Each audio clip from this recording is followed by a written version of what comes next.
Eu quero convidar você para abrir a sua Bíblia no Salmo de número 37. Salmo de número 37, nós vamos meditar na segunda parte, ou melhor, nós vamos ter a segunda parte de meditação nesse Salmo. Nossa proposta é que nos cultos de quinta-feira nós possamos estudar ou possamos meditar no livro de Salmos. Então nós já começamos o Salmo 37, fomos até o verso 11 e hoje então nós vamos do verso 12 em diante. Nós faremos a leitura até o verso 22, você pode acompanhar e está aí na sua tela. Diz assim a palavra de Deus: os ímpios tramam contra os justos e rosnam contra eles.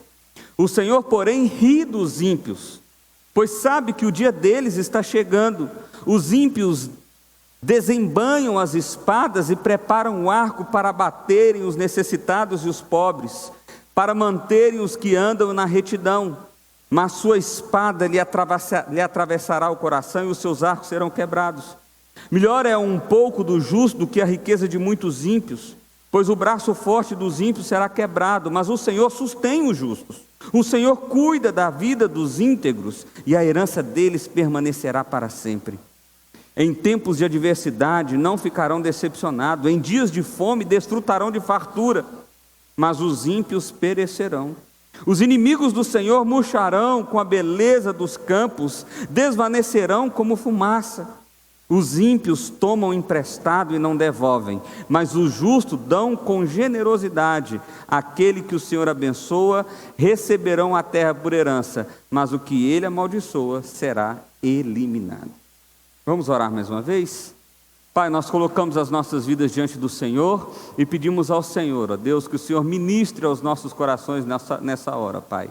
Que pela Tua graça e pela Tua misericórdia, o Senhor me use como instrumento do Senhor nesse momento, ó Pai, para que possamos de fato ser impactados pela palavra do Senhor, ó Pai. É a oração que fazemos a Ti em nome de Jesus. Amém.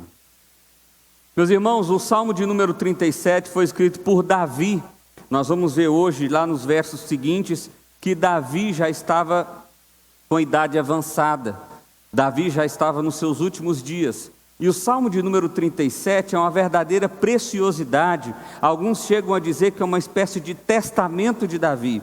Ou seria assim, os pensamentos mais preciosos que ele queria deixar para a próxima geração, ele coloca aqui. E todo o Salmo ele faz um comparativo. O comparativo dele é entre dois tipos de pessoas: as pessoas ímpias, ou seja, as pessoas que não temem ao Senhor, as pessoas que caminham pelas suas próprias forças, e as pessoas justas, ou as pessoas que confiam no Senhor, ou as pessoas que entregam a sua vida ao Senhor.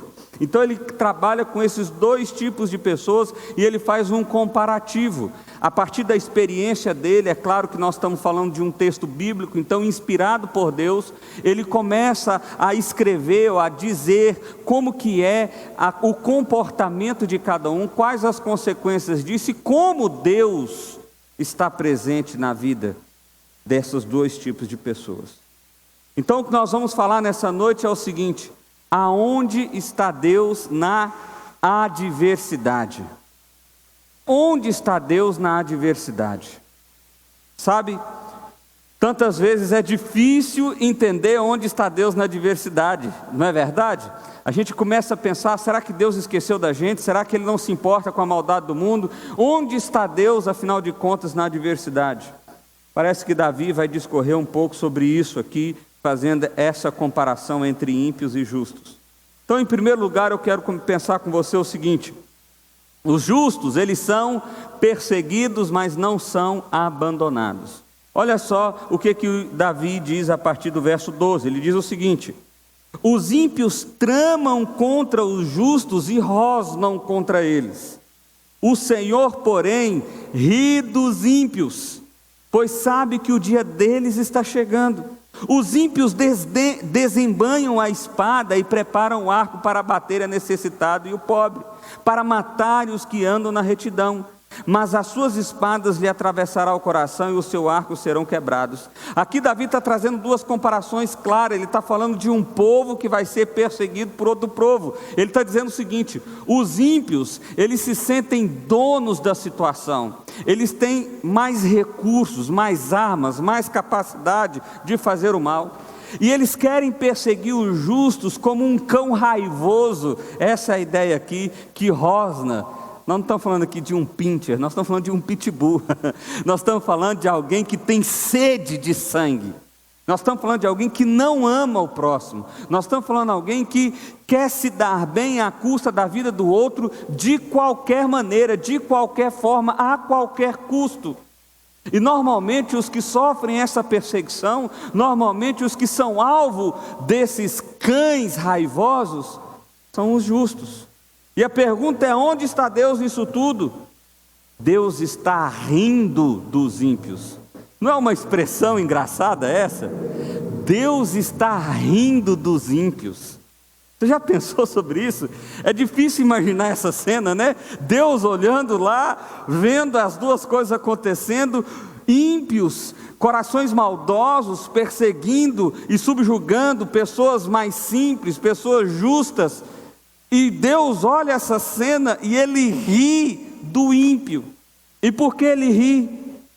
Porque Ele olha para o ímpio e Ele percebe o seguinte: o dia dele está chegando. Ele está falando do fim. O dia dele está chegando.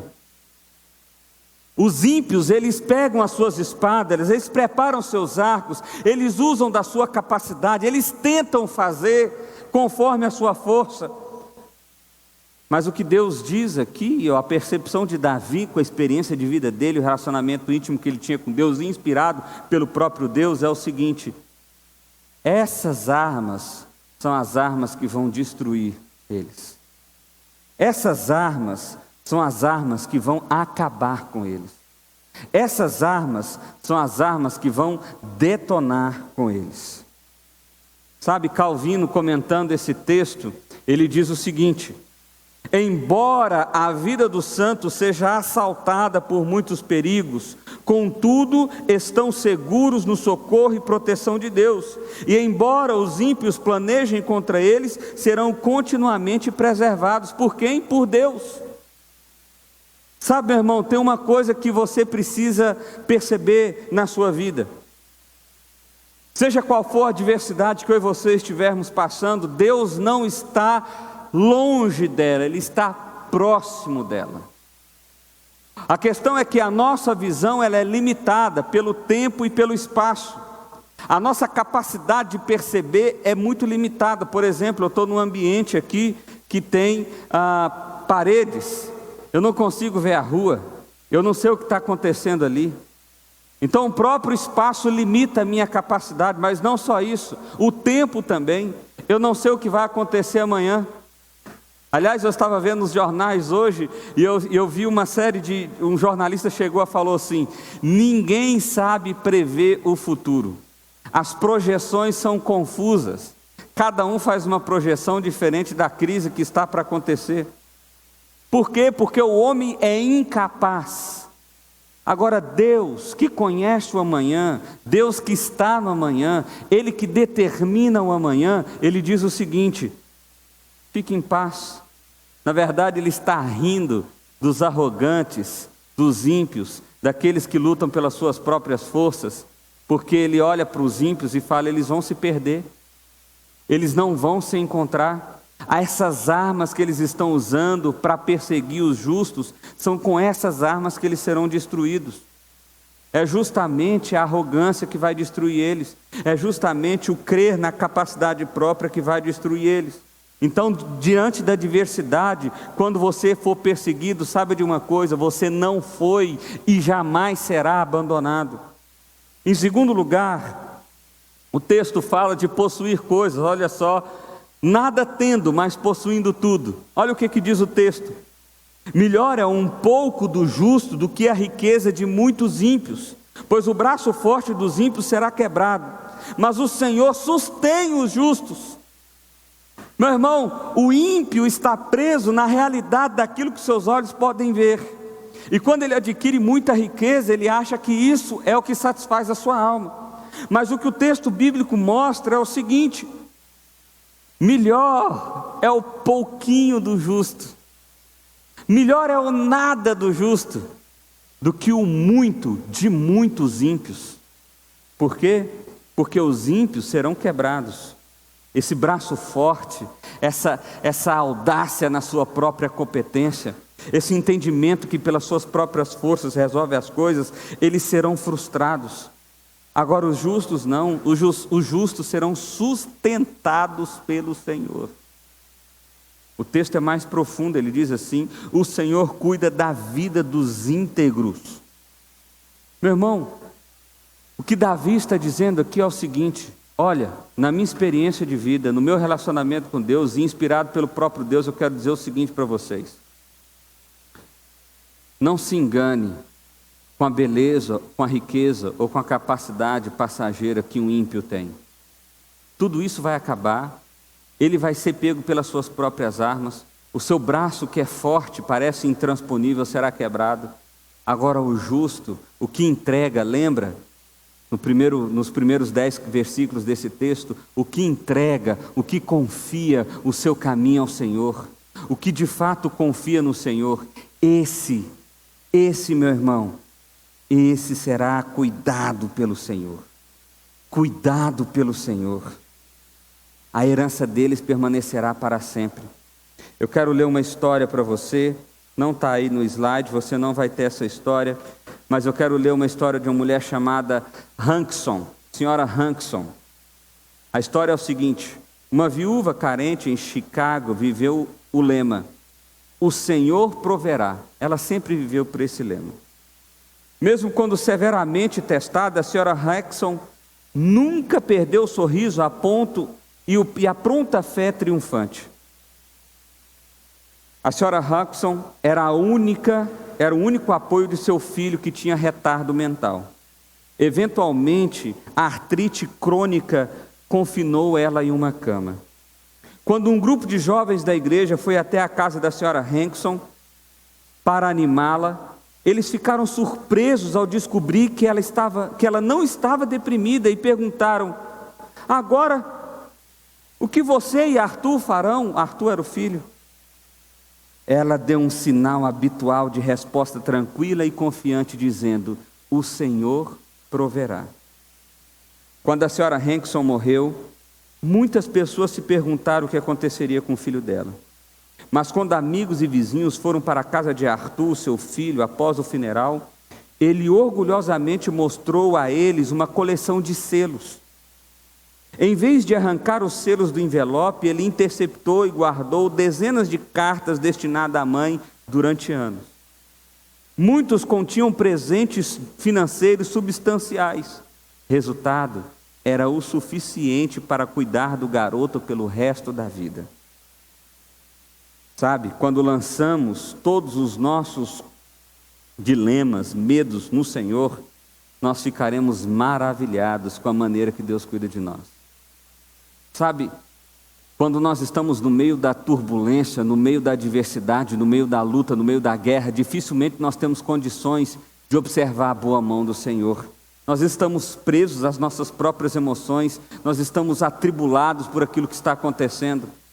Mas, meu irmão, quando nós passamos, quando essa fase passa, e você pode fazer isso se você voltar no tempo, na sua mente, você pode muitas vezes observar que isso já aconteceu com você. A boa mão do Senhor te susteve, a boa mão do Senhor te sustentou em todo momento, a boa mão do Senhor abriu portas que você não imaginava, a boa mão do Senhor impediu que coisas acontecessem que você não imaginava. Essa é a boa mão do Senhor fazendo e realizando. Em tempos de adversidade não ficarão decepcionados, diz o texto. Em dias de fome desfrutarão de fartura. Você está entendendo o que é o cuidar de Deus? Você está entendendo o que é Deus cuidar de você? É que em dias difíceis, Em dias onde não haverá comida, Deus vai sustentar. E aqui eu posso trazer à sua memória textos bíblicos e histórias bíblicas que falam disso. Por exemplo, o povo peregrinando pelo deserto, saiu do Egito, a comida acabou, eles estavam com fome. O que Deus fez? Providenciou um maná do céu. Eles reclamaram, eles queriam carne. O que Deus fez? Providenciou aves do céu para que eles pudessem comer. Era Deus sustentando aquele povo durante 40 anos peregrinando pelo deserto. E tantas outras histórias. Jesus, diante de uma multidão de mais de 5.000 pessoas, tinha só alguns pães e alguns peixes, e os discípulos preocupados: nós não temos como alimentar essa multidão. E Jesus: por que vocês estão preocupados? Peguem os cestos, vê o que tem aí. E aí Deus multiplicou, não só uma vez, mas isso aconteceu 2 vezes. Meu irmão, você esqueceu quem é Deus dessa história, quem é Senhor sobre esse universo. Muitas vezes nós acreditamos que o sustento, muitas vezes nós acreditamos que é Deus quem cuida de nós. Mas Jesus já disse lá no Sermão do Monte, dizendo o seguinte: por que vocês andam tão ansiosos? Aliás, ele diz: não andem ansiosos com coisa alguma, nem com o que haver de comer, de beber ou de vestir. Observem os pássaros dos céus, eles não semeiam, eles não plantam, eles não ajuntam em celeiro, mas o Deus Pai está cuidando desses pássaros. E tem uma coisa maravilhosa que Jesus diz ali. Jesus diz o seguinte: se Deus cuida desses pássaros, quanto mais vocês, que valem muito mais, porque nós somos filhos de Deus. Nós esquecemos quem é o nosso Pai em algum momento da jornada, em algum momento do desespero, em algum momento da advertência, ou da adversidade, perdão. Nós esquecemos quem é o nosso Pai, quem nós somos. Nós esquecemos a nossa identidade, nós esquecemos a quem nós pertencemos e sobre as asas de quem nós estamos. Nós estamos debaixo das asas do Senhor. Nós estamos debaixo das asas do Senhor. Os inimigos do Senhor murcharão com a beleza do campo. Eles podem ter uma vida bela, mas ela é passageira e terminará. Eles desvanecerão como fumaça. A fumaça, ela vem, ela incomoda, mas ela acaba. Ela pode ser até grandiosa, mas ela acaba. Mas os justos não, a herança deles permanecerá para sempre. Spurgeon, comentando esse texto, ele diz o seguinte: Deus conhece os seus dias sombrios, e Ele será a luz deles. Ele conhece os dias ensolarados, e Ele será o abrigo deles. Ele conhece os últimos dias deles, e Ele será a confiança deles. Ele conhece o dia da ressurreição, e será a glória deles. Sua herança será para sempre. Sabe, meu irmão, essa verdade precisa ser encarnada em nosso coração. Ela precisa ser vivida por nós de fato e de verdade. Nós não estamos falando de um Deus distante, nós estamos falando de um Deus presente. Nós não estamos falando de um Deus que está num lugar inalcançável, não. Nós estamos falando de um Deus pessoal, verdadeiro, real, que é o nosso Pai e cuida de nós. Você precisa crer nisso de todo o coração para de fato entregar e confiar a sua vida nele. O grande problema é que muitas vezes nós queremos o refúgio do Senhor, mas corremos para um refúgio em outro lugar. Se você planta uma bananeira, você não vai comer maçã. Ela não vai dar fruto de maçã. E nós vivemos nessa lógica doida. Nós queremos que Deus venha intervir sobre nossas vidas, cuidar de nós. Nós queremos que Deus seja o nosso refúgio, mas confiamos no nosso braço forte, confiamos na nossa capacidade de fazer, confiamos na nossa capacidade de ser, e esquecemos quem é o nosso Deus, e pior, esquecemos quem nós somos diante dele. Em terceiro lugar, o texto continua dizendo o seguinte: os ímpios tomam emprestado e não devolvem, mas os justos dão com generosidade. Aquele que o Senhor abençoa receberão a terra por herança, mas o que ele amaldiçoa serão eliminados. Olha só, meu irmão, presta atenção. O justo, o que confia no Senhor, o que entrega a sua vida no Senhor, ele vive com tranquilidade. Ele não é muquirana, ele não tem medo de doar, ele não tem medo de abençoar, ele não tem medo de repartir. Sabe, ele não é aquela pessoa que fica assim, não posso dar não, porque amanhã eu não sei se vai ter. Não, ele é tranquilo, ele é em paz, porque ele sabe que o que ele tem foi Deus quem deu, e amanhã Deus vai prover da mesma forma que ele vem provendo. Agora o ímpio não, o ímpio não faz isso. O ímpio é pelo contrário. A imagem aqui de tomar emprestado e não devolve, é que ele tem, ele toma do outro, e ele não se preocupa com o outro, ele não está preocupado em abençoar a vida do outro, pelo contrário, ele toma até o que o outro tem, ele toma até aquilo que o irmão tem. Esse é o sinal de alguém que não vive com confiança e entregando a sua vida de fato ao Senhor. Alguém que entrega a sua vida ao Senhor é alguém que vive com generosidade.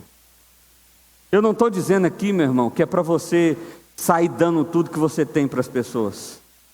Eu estou dizendo aqui de alguém que tem um coração generoso. Sabe, eu também não estou dizendo aqui de você fazer uma barganha com Deus, como alguns aspectos religiosos do nosso país fazem. Não, você precisa ajudar as pessoas porque assim Deus vai te ajudar. Não. É uma consciência clara de que Deus é o meu provedor, de que é Ele quem me guarda, de que é Ele quem me sustém. Então, quando eu tenho essa consciência clara, o meu coração é generoso. O meu coração é generoso. Eu simplesmente entrego, reparto o que eu tenho. Olha só a continuação do texto. O Senhor firma os passos de um homem, quando a conduta deste o agrada. Ainda que tropece, não cairá, pois o Senhor o toma pela mão. Olha que figura fantástica, meu irmão. O Senhor segura os passos de um homem. Ele é o limite para que o homem de fato não caia. Mas se ele vir a tropeçar, se ele vir de fato a desequilibrar-se do caminho que ele está seguindo, o Senhor o sustém pela mão, o Senhor o arrebata, o Senhor não permite que ele fique no chão, o Senhor traz de novo ao caminho. Percebe, é uma relação em que nós somos filhos e Ele é pai. Isso me traz a imagem de um pai andando com um filho, e quando o filho ali está andando de mão dada, e por alguma razão uma criança muito pequena, ela não sabe andar ainda muito bem, ela não tem controle do equilíbrio do corpo, e aí ela tropeça e cai. O que o pai faz de imediato? O pai levanta aquela criança, o pai mantém ela de pé, o pai cuida dela. É essa figura que Davi está usando comigo e com você. É isso que Davi está dizendo aqui para nós. Alguém que confia no Senhor, alguém que entrega a sua vida ao Senhor, é alguém que é sustentado por Ele, é alguém que tem os seus passos firmados dele. Mas não só isso, ainda que essa pessoa venha a tropeçar, ele é levantado pelo Pai e cuidado pelo Pai. Olha só o que Davi diz ainda: já fui jovem e agora sou velho, mas nunca vi um justo desamparado, nem seus filhos mendigando o pão. Ele é sempre generoso e empresta com boa vontade, seus filhos serão sempre abençoados. Sabe, Davi está dizendo aqui, a percepção que eu tive ao longo da minha história de vida é a seguinte: um justo, alguém que confia em Deus, alguém que entrega a sua vida a Deus, alguém que entende que Deus é pai, que Ele é filho, ele nunca foi desamparado por esse Deus. Deus nunca virou as costas, Deus nunca viu o filho caído e deixou caído. Não. Eu sempre percebi a mão de Deus na vida do justo, é o que Davi está dizendo. Eu nunca vi o justo mendigar o pão. Eu nunca vi ele precisar, porque Deus esteve sustentando. E aqui, meu irmão, nós estamos falando de sustento, tá? Pastor, eu tive um sonho de ter uma Ferrari, mas Deus nunca me deu. Dê vergonha na cara. Nós estamos falando de coisa séria, tá bom? Nós estamos falando de coisa séria. Nós estamos falando de um Deus que cuida de você nas suas necessidades. Nós estamos falando de um Deus que cuida de você nas suas necessidades. Olha essa frase: o justo caminha confiando no Senhor, por isso é livre da materialidade deste mundo. Porém o ímpio é escravo dessa mesma materialidade. A ironia é que o livre se torna herdeiro do tesouro dos céus. Já o escravo, o apegado, o ganancioso, o muquirana, será apenas eliminado. Meu irmão, olha como isso é profundo. Olha a ironia dessa realidade. Aquele que é apegado demais com as coisas desse mundo, aquele que não é generoso, aquele que não reparte, aquele que não olha para o outro com amor, ele será apenas eliminado, como fumaça, como os versos anteriores já disseram aqui. Agora, aquele que é generoso, que confia em Deus como provedor, que entende que Deus é quem o guarda, que entende que Deus é quem é o seu refúgio, ele tem um coração generoso, é o que o salmista está dizendo. Mas não só isso, ele é herdeiro do tesouro dos céus. Ele é o mais rico de todos. Ele é o que possui mais bens. Em quarto lugar, olha só, vendo o mal, mas fazendo o bem. Uma vez que uma pessoa confia no Senhor como provedor, uma vez que uma pessoa entende que Deus é o seu pai, que ele é filho, uma vez que ele entende que Deus é quem cuida dele, uma vez que ele entende que é Deus quem sustenta ele, uma vez que ele entende tudo isso, todo esse contexto, toda essa realidade, ele vê o mal, mas ele não pratica o mal. Ele se desvia do mal. Olha o que diz o texto, verso 27. Desvia-se do mal e faça o bem, e você terá sempre onde morar. Pois o Senhor ama quem pratica a justiça e não abandonará os seus fiéis. Para sempre serão protegidos, mas a descendência dos ímpios será eliminada. Os justos herdarão a terra e nela habitarão para sempre. Meu irmão, uma coisa que eu preciso ter diante da adversidade, diante da dor, diante da realidade que nós vivemos hoje, é ter a condição de olhar para o futuro a partir de Deus. Quando eu não olho o amanhã a partir daquilo que Deus estabeleceu, então o meu coração entra em caos, ele fica perdido. Eu faço mal. Por que eu faço mal? Porque o mais importante é a minha vida. Então eu faço de tudo para prejudicar a pessoa, desde que isso me faça o bem. Eu faço de tudo para prejudicar a sociedade, desde que isso me faça o bem. Porque o importante para uma pessoa ímpia, uma pessoa que não confia e não entrega a sua vida ao Senhor, é justamente ter o seu desejo satisfeito. Agora o justo não. Ele vê o mal, ele vive no mundo mal, ele está inserido no mundo mal, mas ele foge do mal, ele procura fazer o bem. E por que ele faz isso? Porque ele sabe quem ele é, e ele sabe para onde ele está indo. Ele sabe que ele é filho e que Deus não desampara ele, mas não só isso, ele sabe que ele é herdeiro, e que essa herança não pode ser arrebatada de ninguém. Ela não pode ser roubada, ela não pode ser tirada das mãos dele. Agora o descendente dos ímpios, não, eles não sabem de nada disso. Eles serão apenas eliminados, fumaça. O texto continua dizendo: a boca do justo profere sabedoria, e a sua língua fala conforme a justiça. Ele traz no coração a lei de Deus, nunca pisará em falso. O ímpio fica à espreita do justo, querendo matá-lo, mas o Senhor não o deixará cair em suas mãos, nem permitirá que o condene quando julgado. Espere no Senhor e siga a sua vontade, Ele exaltará, dando-lhe a terra por herança. Quando os ímpios forem eliminados, você verá. Ele está narrando aqui um cenário de um justo que foi extremamente perseguido, de que foi acusado levianamente, de que foi a sua fama foi jogada abaixo, mentiram por causa dele, julgaram ele de forma errada, tentaram matar ele. E como que eu consigo passar por toda essa perseguição, por toda essa adversidade, por toda essa dificuldade? É só se eu tiver o verso 34 em mente: espere do Senhor e siga a sua vontade. Confie no Senhor e siga a sua vontade. Confie no Senhor, entregue a sua vida ao Senhor. Como? Seguindo a vontade do Senhor, não fazendo a vontade do seu coração, mas fazendo a vontade do Senhor. Olhando para onde, meu irmão? Eu olho para o dia em que eu vou ser exaltado pela graça e pela misericórdia de Deus. Eu olho para o dia em que eu terei a terra como herança pela graça e pela misericórdia de Deus. É para esse dia que eu tenho que olhar, é para esse amanhã que eu tenho que olhar, é para essa certeza que eu tenho que ter para superar as adversidades que se passam nos dias de hoje.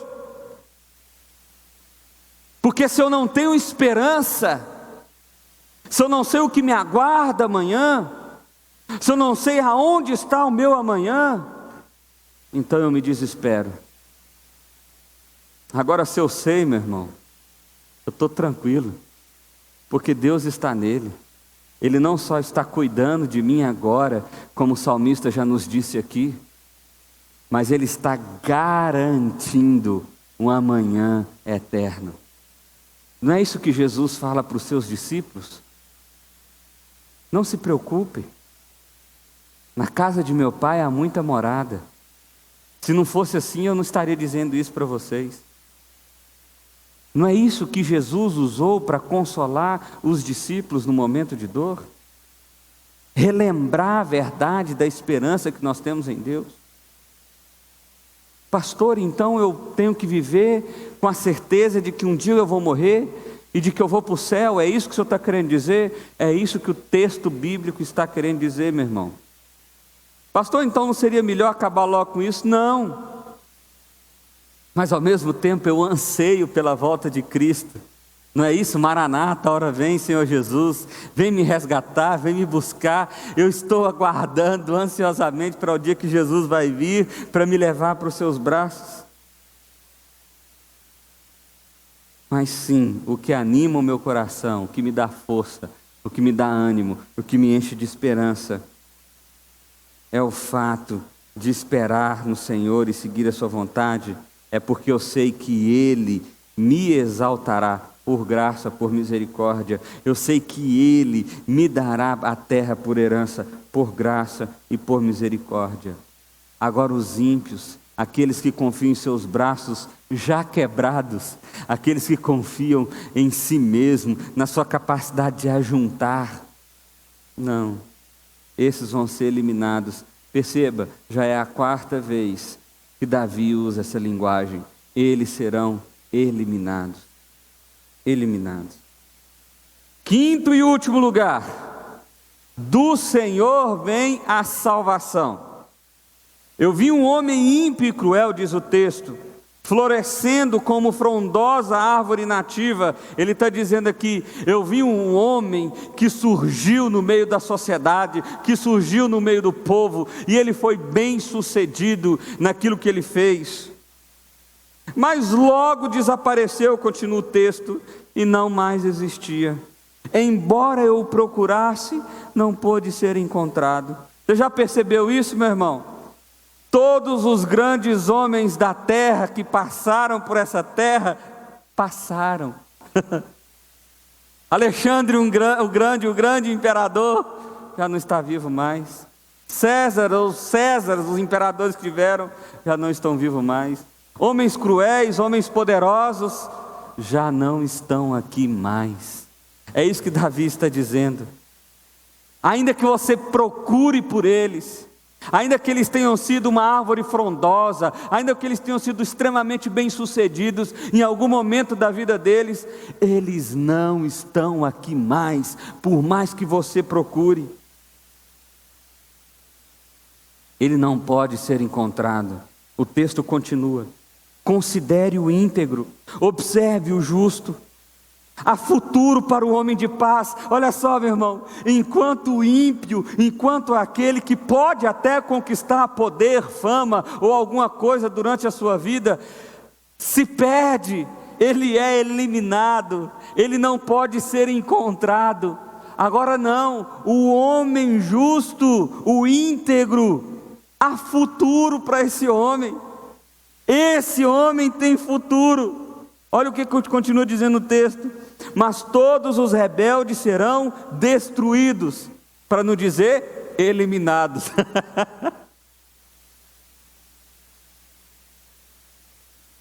Mas todos os rebeldes serão destruídos. Futuro para os ímpios nunca haverá. Você está percebendo o contraste aqui? O ímpio pode até ter conquistas na sua vida, mas ele passa,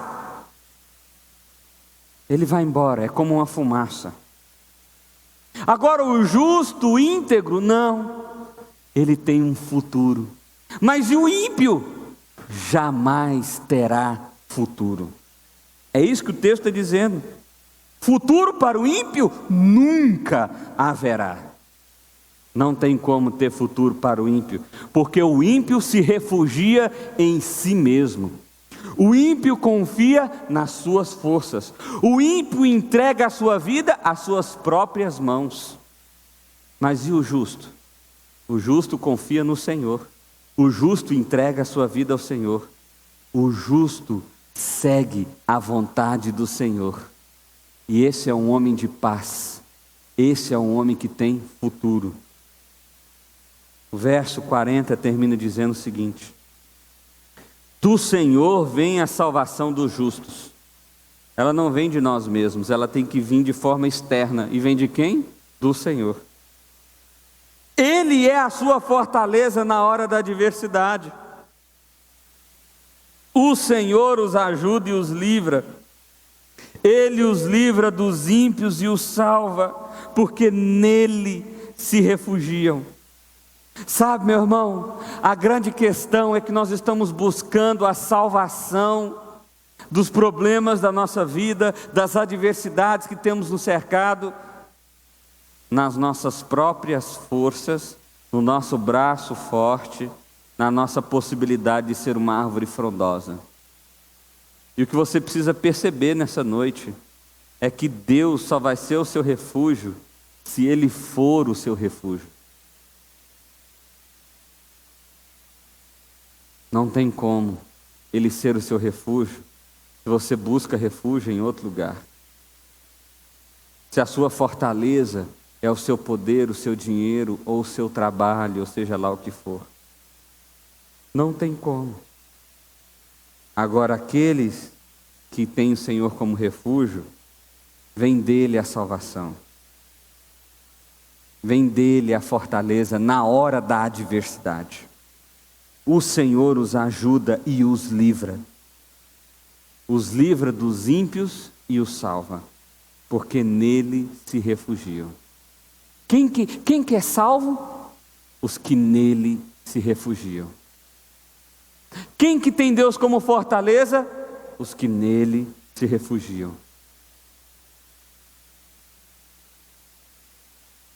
Quem que é livre pelo Senhor? Os que nele se refugiam. Alan Harmon, comentando esse texto, ele diz o seguinte: as palavras finais são importantes porque explicam a razão para os livramentos de Deus. Por que Deus nos livra?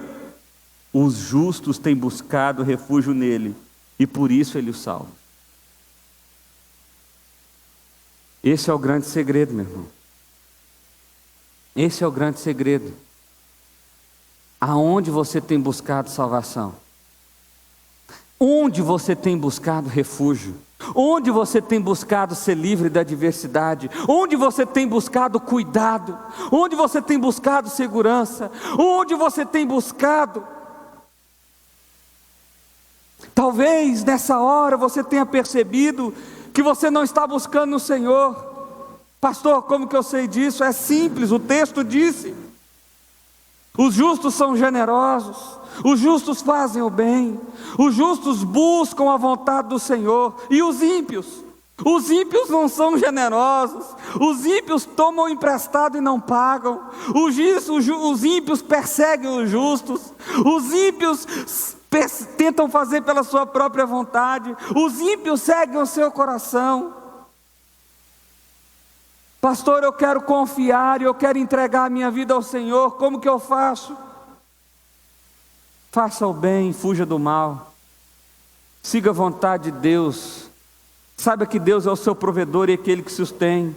Seja generoso com aqueles que estão à sua volta, porque você sabe que é Ele que é o provedor, não é você.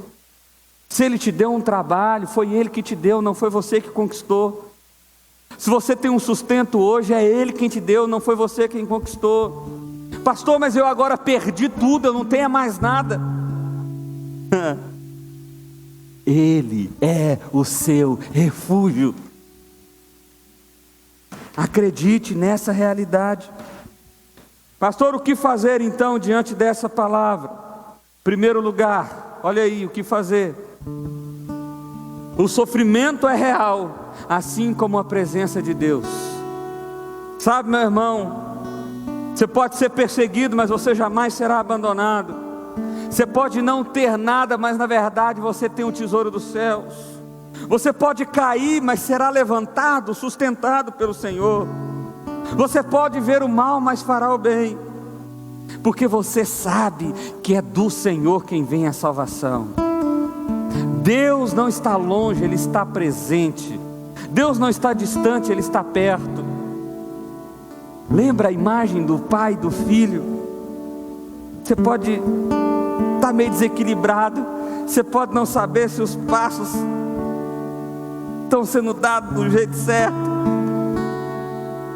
mas Ele segura e firma os seus passos, e quando você tropeça, Ele te levanta. Esse é o nosso Deus, esse é o nosso Pai. Segundo lugar, encare a realidade da adversidade olhando para o Senhor. Aqui tem um paradoxo, né?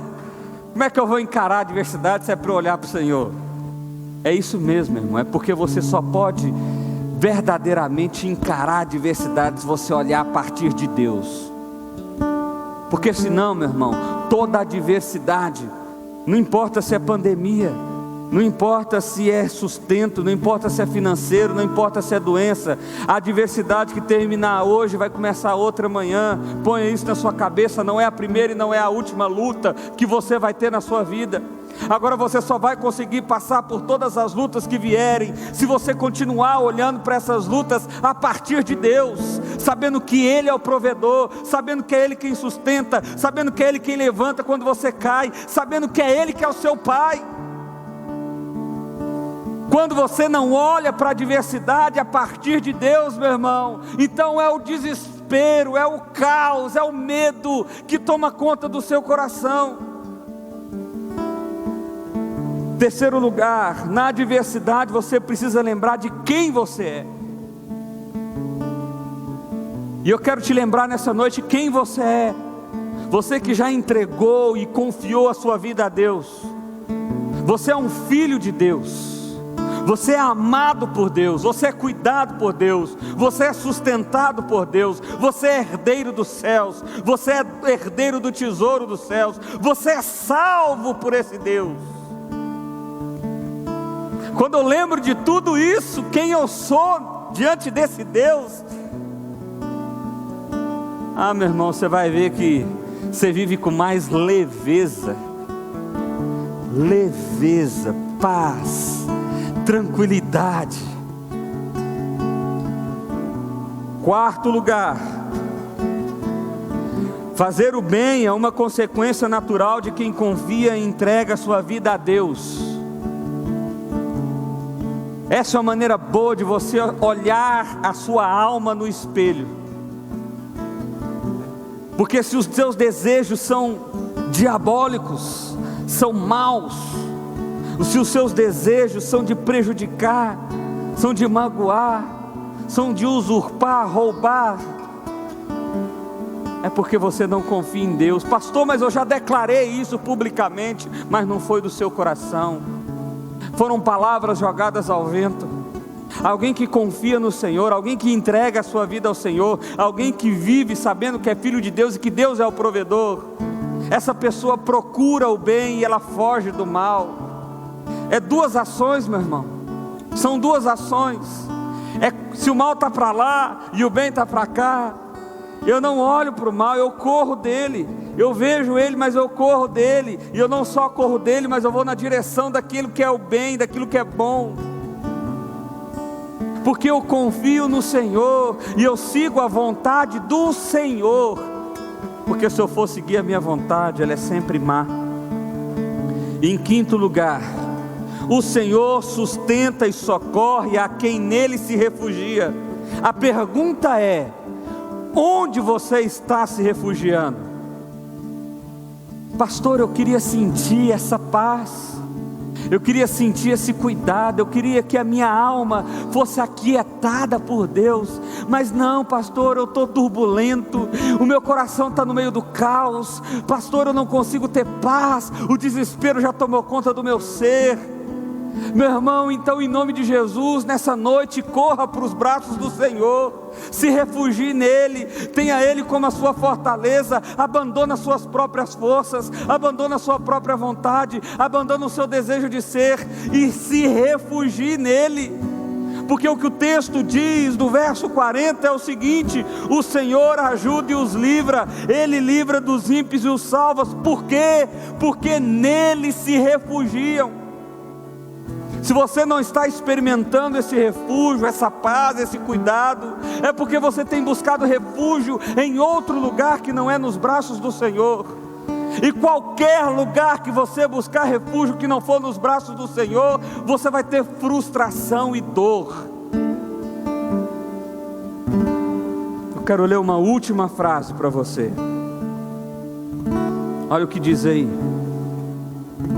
Davi, em seus últimos dias de vida, escreveu o Salmo 37.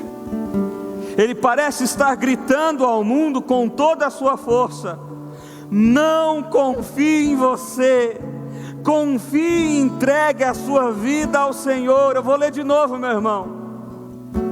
Ele parece estar gritando ao mundo com toda a sua força: não confie em você, confie e entregue a sua vida ao Senhor.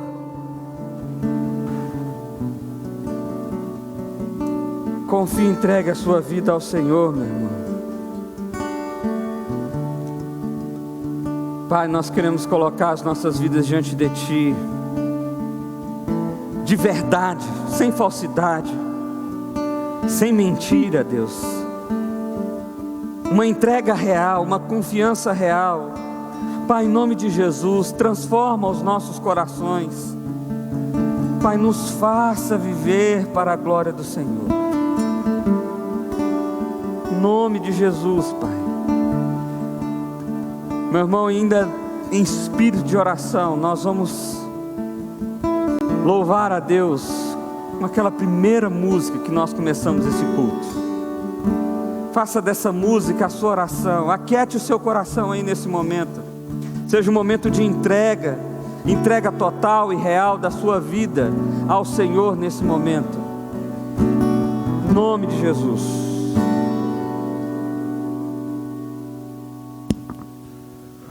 O tempo não pode apagar, as muitas águas nunca levarão o amor que você sente por mim. Eu sei que tudo vai se cumprir. O tempo não pode apagar, as muitas águas nunca levarão o amor que você sente por mim. Eu sei que tudo vai se cumprir.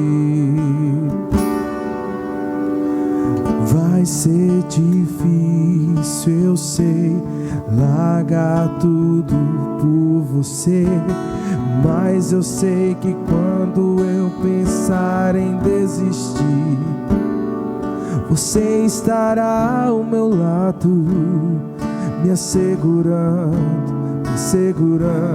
de que tudo vai ficar bem.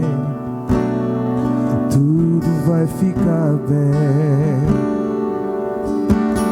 Vai ser difícil, eu sei, largar tudo por você, mas eu sei que quando eu pensar em desistir, você estará ao meu lado, me segurando de que tudo vai ficar bem, tudo vai ficar bem. E se eu cair, a tua mão me levantará. E se eu chorar, toda lágrima você enxugará. E se eu cair, a tua mão me levantará. E se eu chorar, toda lágrima você enxugará. Então vem, aquieta minha alma, faz meu coração ouvir tua voz.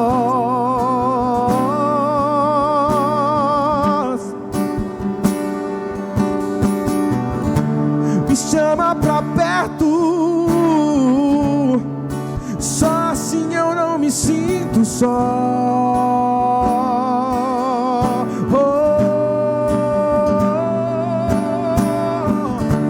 Aquieta minha alma, faz meu coração ouvir tua voz.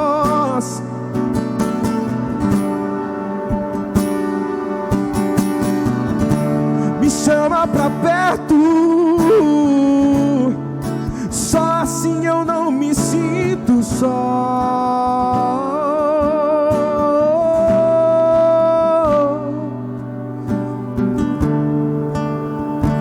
Pai, nós queremos colocar as nossas vidas diante do Senhor, Deus. Pai, aquieta a nossa alma. O mundo inteiro está pensando que está no meio do caos, da desordem. Mas nós sabemos, ó Deus, que tem alguém no trono e esse alguém é o Senhor. Nós sabemos, Deus, que tem alguém regendo e esse alguém é o Senhor. Nós sabemos, Deus, que o Senhor está cuidando do teu povo, de que o Senhor está presente, de que é o Senhor quem sustenta, de que é o Senhor quem é o provedor. Pai, nos traga a verdadeira identidade de quem nós somos, nos faça perceber que somos filhos de Deus, nos faça perceber, ó Deus, que no Senhor, Deus, não há o que temer. É como o salmista no Salmo 27 diz: